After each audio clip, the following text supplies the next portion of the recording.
الناس بتبدا تتحرك من الميادين وكانت ممكن تحصل صدمات وكان ممكن يكون في نتائج كتير قوي يعني تكون شكلها مختلف وكانت يعني تؤدي الى يعني حاجات مش كويسه.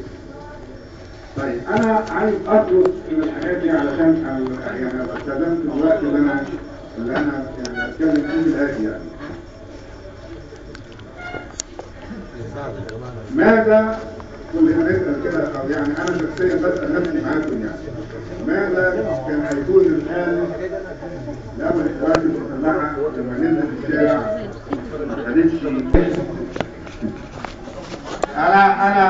انا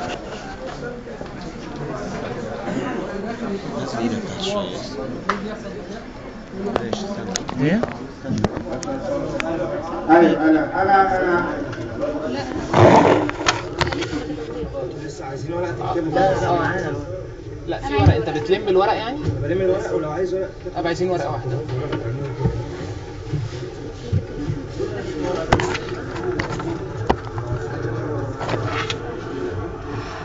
بقول لك لو سمحت. طيب انا عشان نكمل بس عشان الوقت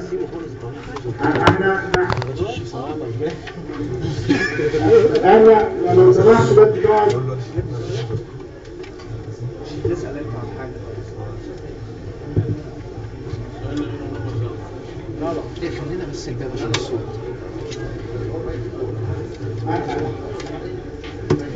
انا بنتكلم على التحضر واسلوب التعبير. البلاد الشعب يريد تطهير البلاد، الشعب يريد تطهير البلاد. انا بشكركم جدا جدا. بس لو سمحت والله دورهم ايه يا ابن الثوره؟ مستشفيات احنا نطلبكم النهارده عايزين نبقى شعب واحد مهما كانت اختلفت الاراء. من فضلكم احنا عايزين شعب واحد لوطن واحد، نختلف او نتفق انما مش مكان الاختلاف هنا.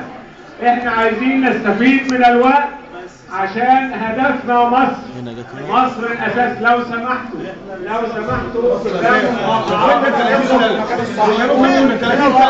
كانوا فين؟ لو سمحتوا اتفضل اقعد. اتفضل اقعد حضرتك. اتفضل اقعد. يا تهريج.